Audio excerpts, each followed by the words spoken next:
In this video, I'm going to talk about the band White Ward and their album called False Light. The album was released on June 17th, 2022.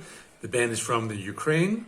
They're a fairly new band. They formed in 2012 and they have a very unique style, and I'll talk about that throughout the video. This is an album that has had a lot of hype since its release and has been getting a lot of praise from the other metal channels and other review sites. It's not your typical heavy metal with traditional song structures.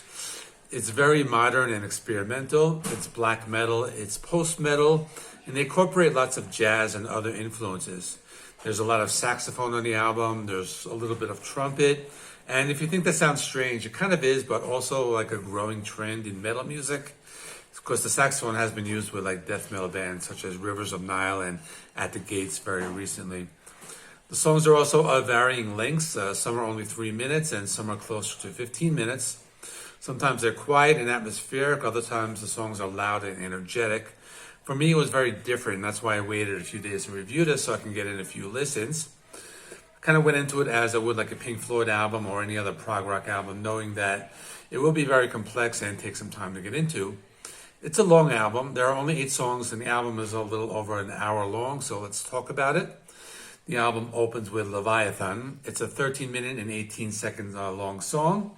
It has a quiet intro, but then it takes off with some pummeling riffs and has some heavy black metal style vocals. There are lots of layers of sound. You have to listen carefully to what's going on. Some parts of the song have blast beats and tremolo picking that's typical in black metal and very harsh vocals. You can hear the saxophone coming in and out of the song. At around the halfway mark, the song gets really quiet. You can hear subdued acoustic passages and some sophisticated playing on the saxophone.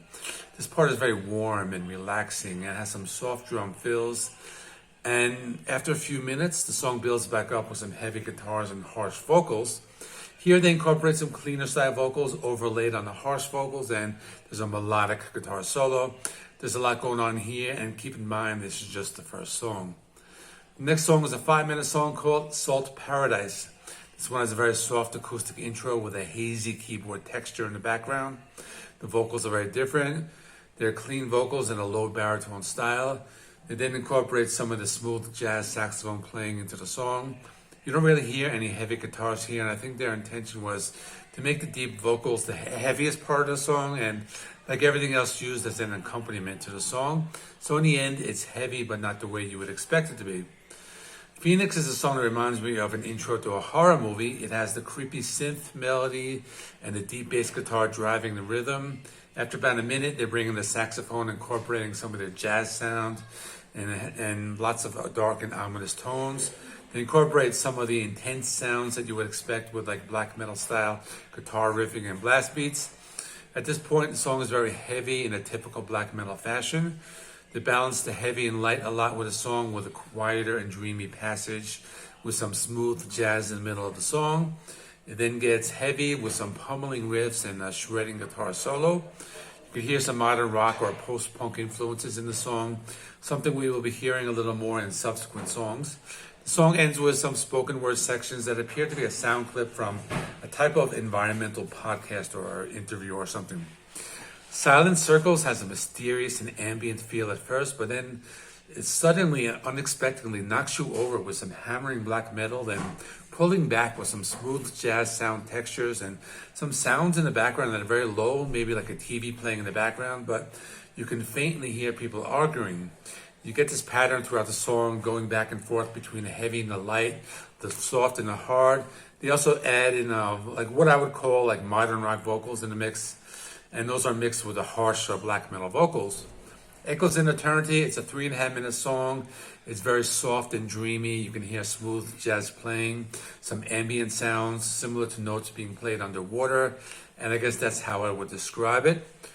Kronos is a very different song. The intro sounds like 80s new wave or post-punk with, think of a band like Depeche Mode or Bauhaus or, but as you would expect, it incorporates some heavier sounds with some saxophone, some heavy palm muted riffs, going back and forth between the modern rock sounds and the heavy and antagonistic vocals and blast beats.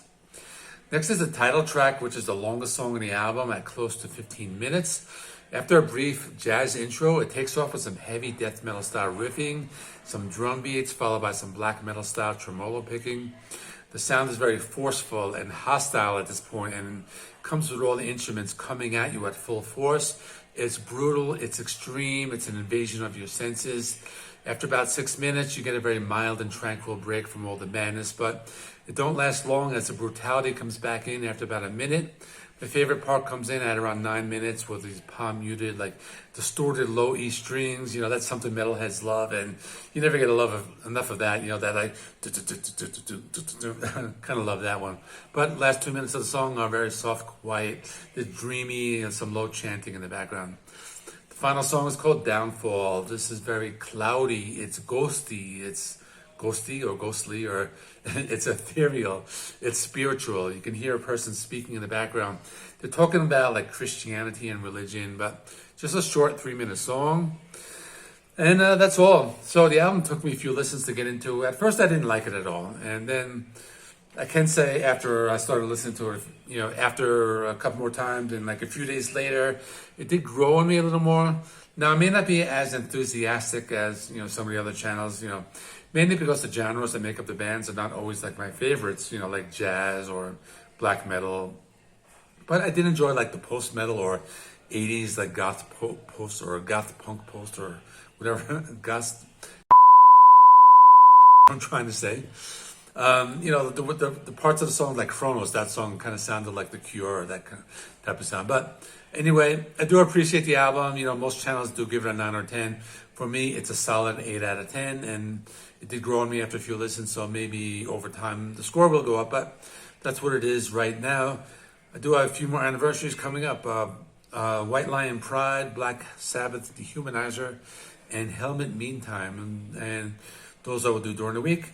That is all. Please remember, like, comment, subscribe, and I'll see you in the next one.